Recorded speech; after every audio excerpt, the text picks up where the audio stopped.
I met my wife a few years ago at a hospital where I went to visit my friend's wife, who just gave birth. Coincidentally, she came in at the same time, but because my friend's wife was asleep, we had to wait in the lobby for about 40 minutes to an hour before she woke up. People who know me well know I am very extroverted, and I talk to strangers a lot.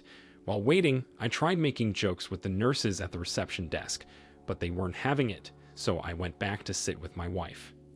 I tried my best to keep my mouth shut, but we could tell that the silence was awkward, and the moment I started talking, we both busted into a loud laugh. I didn't know she had been observing me. She knew I would try to talk to her. From there, we talked for almost an hour until a nurse came to tell us my friend's wife was awake, and we both went in to see her and her baby. As much as I would love to mention my wife's name, so the people out there can stay away from her, I'd love to keep this anonymous in case any of our friends stumbles on this story. Before we left the hospital that day, I got my wife's number and we started talking. I also followed her on Facebook, and we chatted there all the time. She was gorgeous, and I loved almost everything about her. As of the time we met, she was working at a veterinary shop, and I worked for a construction company. We used to hang out whenever we were free, since we were both single and slowly grew fond of each other. One of the reasons I loved my wife was that she was always seeking new ways to improve herself. She read self-help books all the time and listened to all of those personal development podcasts and the rest. Honestly, she also helped me build the habits of reading books and trying to become better, and it made me glad to have a partner who cared about my growth. Fast forward to some months later, we got so close, and we always told each other about what happened during work. Even without meeting my colleagues at work, she knew their names, roles, and everything that happened during work hours. The same applied to me. I knew everyone's name in the vet clinic she worked at, including the names of the animals that came in daily and those that returned. I was sure she was the one for me at that point, and I asked her out. When she said yes, I asked her to move in with me so we could begin to plan our lives and future together, and she did. She moved in with me, and we became a super couple. I loved her so much that I did everything for her. In fact, I didn't let her contribute to paying rent because I felt it was my responsibility to take care of her. I bought her whatever she wanted, and we went on many fancy dates together. Before I met my wife, I had been in 3 different relationships, but they all cheated on me, and none of my exes cared about me like my wife did, so I believed she was the one for me. In less than 3 months of dating, I met her family, and she met mine too. Our families knew we were dating each other, and we were pretty serious too. So, after 10 months of dating and living with each other, I asked her to marry me, and she said yes. Before we got married, we both agreed we would have kids after 3 years of being married, so we could spend time with each other, do the things we loved, and not have to put our lives on hold. Then most importantly, we would have saved enough money to give our children a comfortable life. A year after we got married, nothing changed, and everything was still beautiful and blissful, like when we were still dating. But things began to change between us after we celebrated our 2nd year anniversary.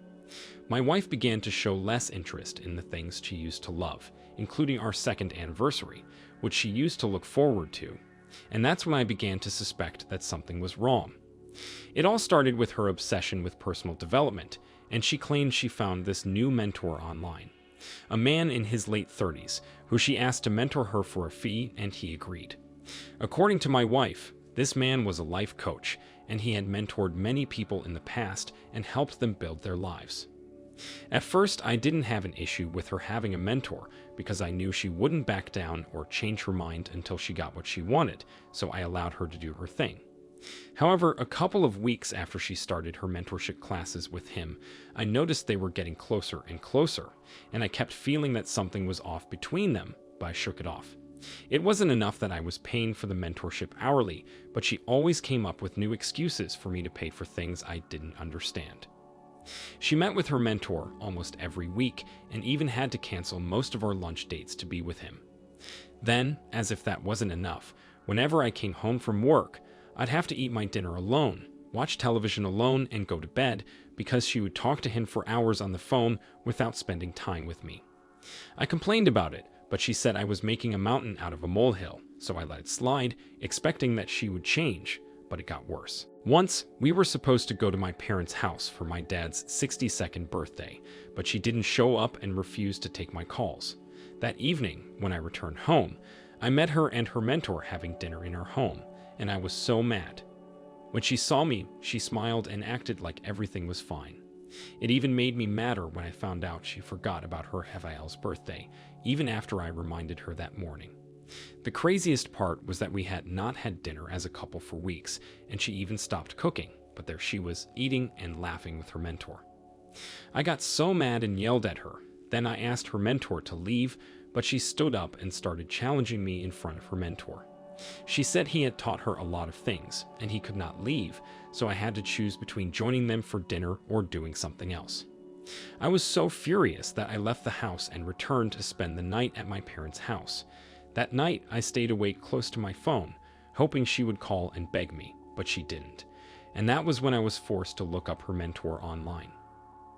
To my greatest surprise, I spent hours digging and could not find anything related to mentorship or personal development about him. When I was frustrated at finding nothing, I hired a private investigator to investigate him. Weeks after digging, the PI I hired discovered he was a convicted felon and a master manipulator with arrest warrants. I could not even believe it. The PI could not find anything related to mentorship with him. And that's when I realized that my wife had been playing me for months. She was getting money from me and giving it to her lover as his payment, while I worked my ass off to give her a better life. I collected all the evidence from my PI and paid him off. The next day, I went home early so I could meet my wife at home and show her all of the evidence, but I caught them doing it on my couch, and I was enraged. I hid him before I threw the evidence on the table, and my wife did not look surprised. It was an indication that she knew everything about him. She then started begging for forgiveness and asked me not say anything. I told them I had contacted the police, and she should go ahead and marry her lover and rot in jail for all I care. While I was yelling at them, the police arrived at my house and took him away. Immediately he was taken away. She went on her knees and began to beg me. She said he manipulated her, but since he was out of the picture, we could return to how we were. Hearing that made me madder, so I kicked her out and called her parents to let them know their daughter would be coming home soon, and we weren't together anymore. Months later, we divorced, and we went our separate ways.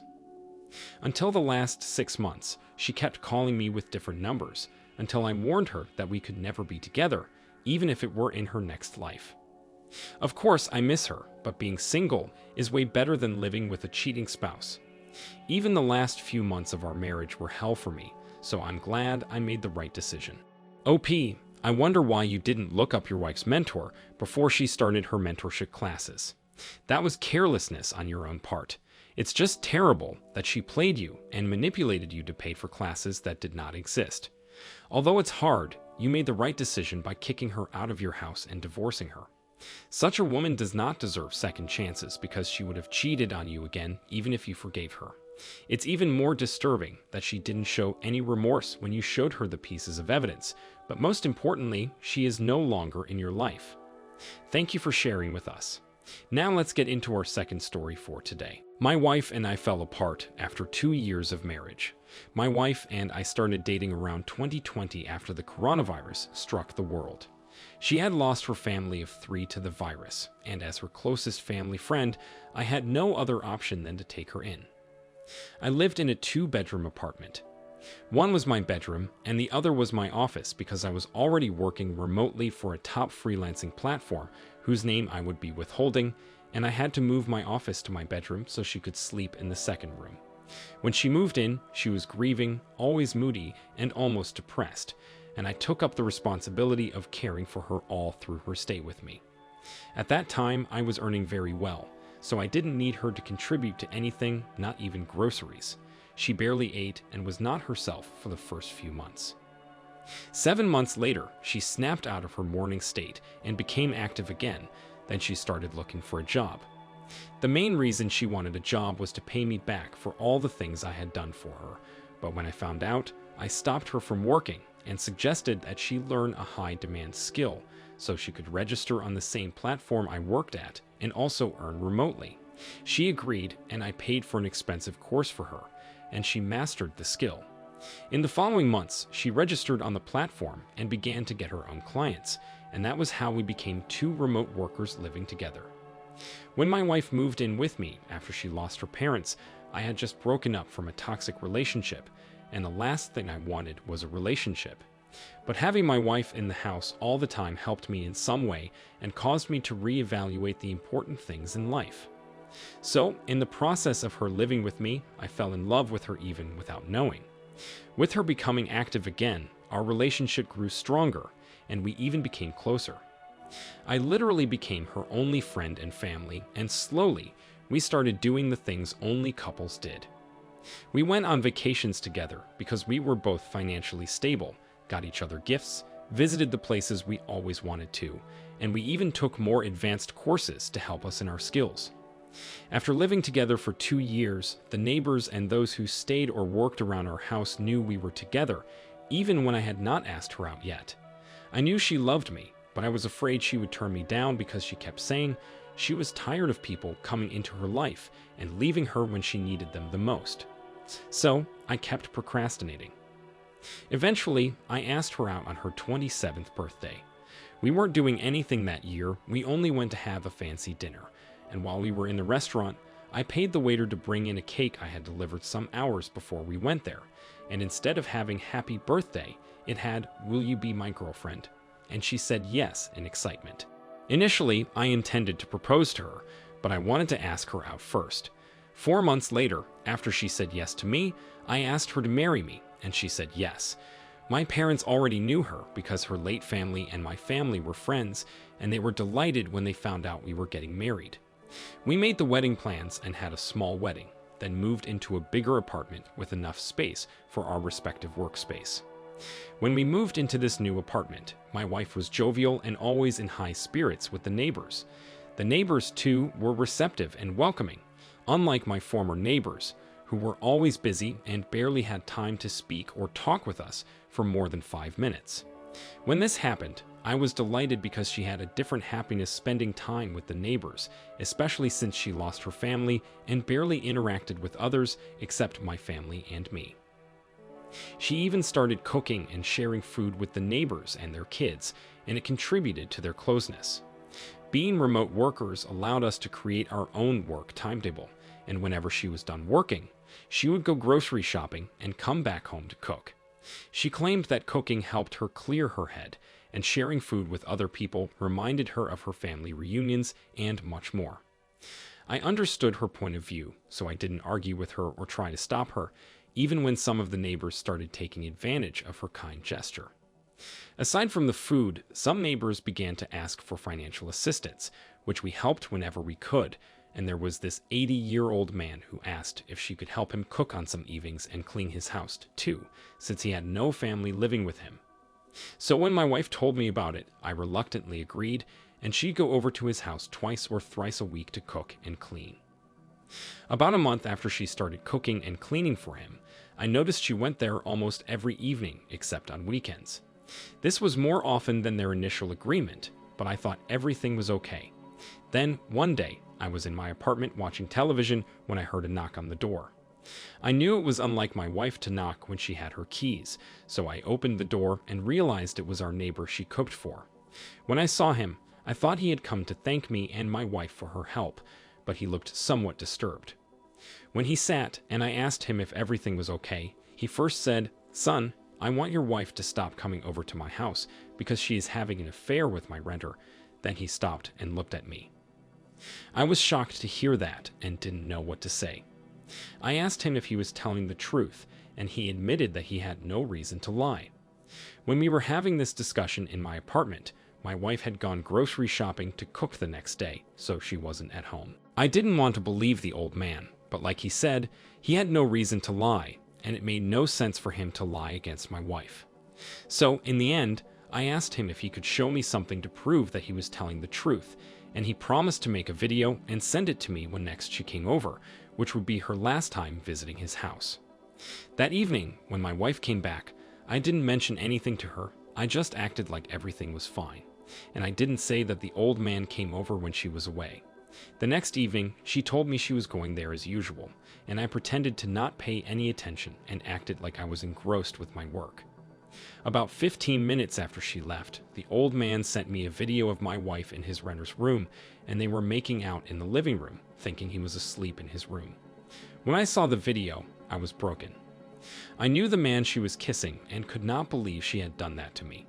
I thanked him and told him I'd be locking her out of the house, and he promised to do the same because his renter was late on rent payment, and he had enough of him.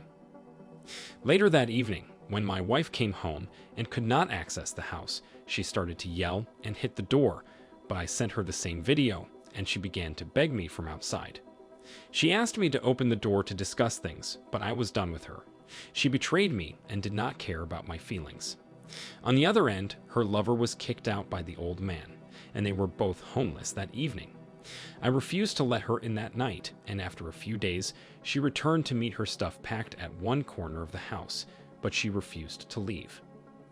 I called the police because she was disturbing my peace and the neighbor's peace, and she was taken away. About 2 months later, I divorced her, and she cried bitterly. She tried to emotionally blackmail me into staying with her, but I had enough of her nonsense. She said something about me being the only person she had left in the world, but I reminded her she had her lover now, and I cut all ties with her. It turned out that her lover was an illegal immigrant, and he fled the country when I threatened to arrest him on the day my wife came to pick up her things. So in the end, he left her, and she had no one else to turn to. It's been a couple of months, and I still feel stupid for being played like that, but I'm way better now, and I don't think I'll be ready to be in a relationship anytime soon. OP, you ended up with bad people in the past, and they took your love for granted. You should even be glad that your wife eventually showed her true colors early in the marriage and didn't lead you on for years. It would have been more heartbreaking with time. Consider yourself lucky to have a nice neighbor who could not watch your wife cheat on you. I know you did a lot for her, but this has nothing to do with you being at fault. I'm glad you made the right decision. Wish you all the best going forward. Thank you all for taking the time to listen to today's stories. If you enjoyed listening, please feel free to like and subscribe if you haven't already. Also, comment below with your thoughts on what happened. If there is a story you would like to share with me about your own situation or someone else's, then please do not hesitate to contact me. Take care.